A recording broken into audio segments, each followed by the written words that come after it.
Industriya analiz degan narsa bor. Industriyani sizlarda o'tgan safar menimcha tushuntirgandim. Har bitta mahsulot dedim, o'zini davri bor o'tishda. Biznes, soha va mahsulot ana shu davrlardan o'tadi. Qiymat bera olmaydigan narsalar vaqt tez o'tib ketadi, qiymat bera oladigan narsalar ostida o'tadi. Masalan, YouTube'dagi videomizda ham ko'rsatgandim, paracetamol. 1950-yilda o'ylab topilgan, kashf qilingan. 2026-yil holatida paracetamol ishlatilyaptimi? Ishlatilyapti. Ya'ni o'sha payt kirish davrida bo'lgan 50-yilda 2000-yillarga kelib o'sish davrida, hozir ham shu o'sish yetuklik davrida ishlatilyapti. G'olveri so'nmaydi. Arzon, dostupniy dori. Demak, bu tushunarli. Endi spinner degan narsa eslaringizda bo'lsa chiqqandi. Spinner kim ishlatgan, aylantirardik. Nerv uspokоивающий. Kirdi, o'sdi, yetuklikka nima qildi, yo'qolib ketdi, so'nib chiqib ketdi. Tez. Nima uchun? Chunki uzoq muddatda odamlarga qiymat hech qanaqa bermaydi. Tushunarli, ha? Uzoq muddatda qiymat bermaydi. Ha. Tushunarli. Demak, shunaqa tovarlar bor. Bir necha yillar davomida umr davri bo'ladi. Qaysidir tovarlarni qisqa umr davri bo'ladi. Chunki o'ziga yarasha qiymati. Tektonik hammamiz o'tganmiz, tektonik madaniyati bor edi. Raqs, tektonik kimlar ko'rgan? U ham tez chiqdi, tez kirib, tez chiqib ketdi. Nima uchun? Chunki hech qanaqa qiymat yo'q. Undan hech qanaqa deyarli zo'r unaqa qiymati yo'q, shunchaki prosta moda edi. Demak, tovarda ham, mahsulotda ham umr davri degan narsa bo'ladi. Har bitta narsani o'ziga yarasha umri bor. Kirish, o'sish, yetuklik, so'nish, to'rtta davr bor. Ham tovarda taalluqli, ham sohada taalluqli, industriyada. To'rtta davr bor. Har bitta davrning o'zining strategiyalar bor. Masalan, men agar yangi tovarni, bu suvni olib kiryapman bozorga, birinchi qiladigan davrim men yashashim kerak bo'lganda kirish davri, birinchi davrim. Bu yerda men marketingga maksimum xarajat qilaman. Savdo deyarli bo'lmaydi. Xarajat ko'p, olib kirish qiyin, odamlarga tushuntirish qiyin. Kirish davri. Kirish davri eng qiyin, eng rasxodi ko'p, eng foydasi kam davr. Kirish davrida faqat mehnat bor, pul bor, xarajat bor, lekin foyda kam. Keyin ikkinchisi o'sish davri. O'sish davri ma'lum bir joyga kelgandan keyin bozor o'zi sizlarni o'stirishni boshlaydi. Suvni olishni boshlaydi. Ma'lum joyga kelgandan keyin bitta ikkita odam taniydi. Endi qiladigan mehnatim bilan kelayotgan foydam bir xil bo'ladi deyarli. Chunki mehnat qilyapman, shunga yarasha odamlarni olyapti. O'sish davri. O'sish davrida eng yaxshi tomoni shundaki, o'sish davrida bozor sizlarni o'zi o'stirib ketadi. Keyin ma'lum joyga kelib yetuklikka yetamiz. Yetuklikka yetgan paytda deyarli mehnat qilmaymiz. Marketingni o'chirib qo'ysak bo'ladi, reklamani o'chirib qo'ysak bo'ladi. Nomimiz o'zimizga ishlayveradi. O'z-o'zidan savdo bo'ladi, maksimum foyda olamiz u, keyin undan keyin so'nish davri boshlanadi. Umuman mahsulot bo'yicha iPhone'lardan shunaqa, iPhone'lar 1 yil ichida bo'ladi ana shu narsasi. iPhone'larda 1 yil ichida bo'ladi. Sentyabrda tez kirib, tez o'sadi. Oktyabr, noyabrda, fevralda yetuklikka yetadi. Uje mart, apreldan keyin odamlar iPhone olmaydi ko'p. Nima uchun desangizlar, sentyabrda yangisi chiqadi deydi. iPhone agar o'zini mahsulotini, umr davrini bilib turib, mahsulotini o'zi eskirtirmasa, boshqa kompaniya modellari kirib, bu mahsulotni eskirtirib, o'zinikini olib kiradi. O'sha uchun iPhone o'zini mahsulotini eskirtirib, o'zini yangi mahsulotini ishlab chiqaradi, doimiy bu bilan shug'ullanadi. Ya'ni iPhone uje ana bu yerda kelgan paytda, ana bu yerda o'sish davrida kelgan paytda o'zini yangi mahsuloti uje tayyor bo'ladi, ishlab chiqarayotgan bo'ladi. Ya'ni noyabrda, sentyabrda yangi model chiqdi.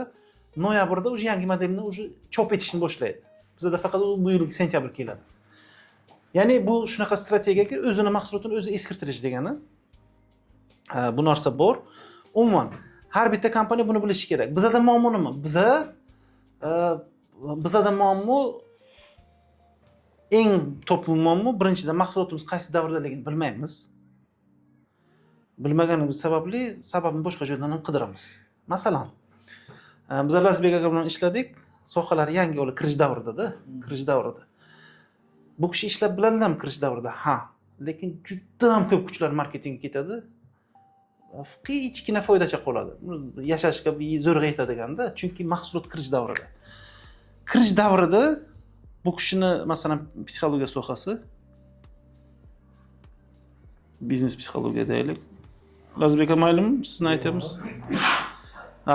Ko'p kuchlari ketadi chunki soha umuman давайте tovardan biz industriyaga o'tib ketdik.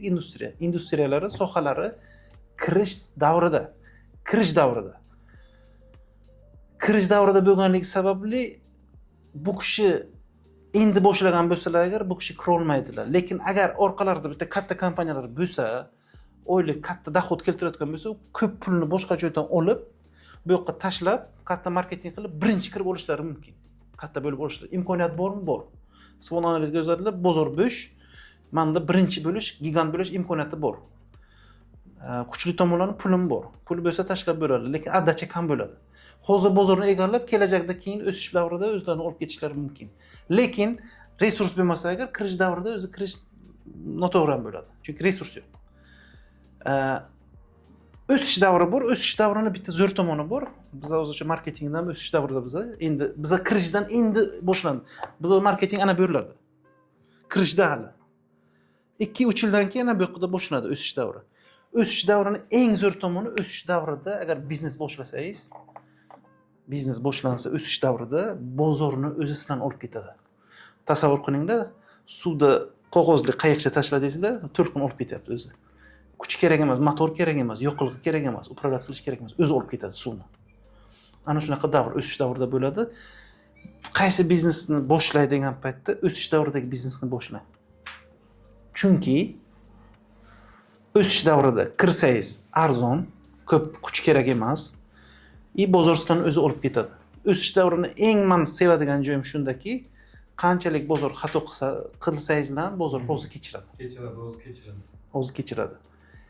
Yetuklik davrida yetgan paytda bozorda esingizda bo'lsa, 3 ta 4 ta gigant bo'ladi dedim. 3-4 ta gigant kattalar bo'ladi. Yetuklik davrida kirib bo'lmaydi. Qancha pulingiz bo'lsa ham kirib bo'lmaydi.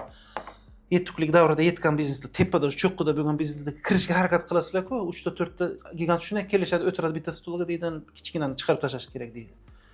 Bitta UTP'ni u oladi, bittasini bu oladi, bittasini bu oladi. Shunaqa taklif bilan uchalasiz bitta o'tiradi aksiyaga, 1 yilga bormasin chiqib ketasizlar bozordan. Yetuklik davrida kattalar kirgizmaydi, chunki ularning o'zi kuchi katta bo'ladi, puli ko'p bo'ladi. Ular sizlar bera olmaydigan taklifni bera oladi, zararga sizlardan ko'ra ko'proq vaqt turib bo'ladi. O'sha Alisher Isayevning bitta nimalari bor edi.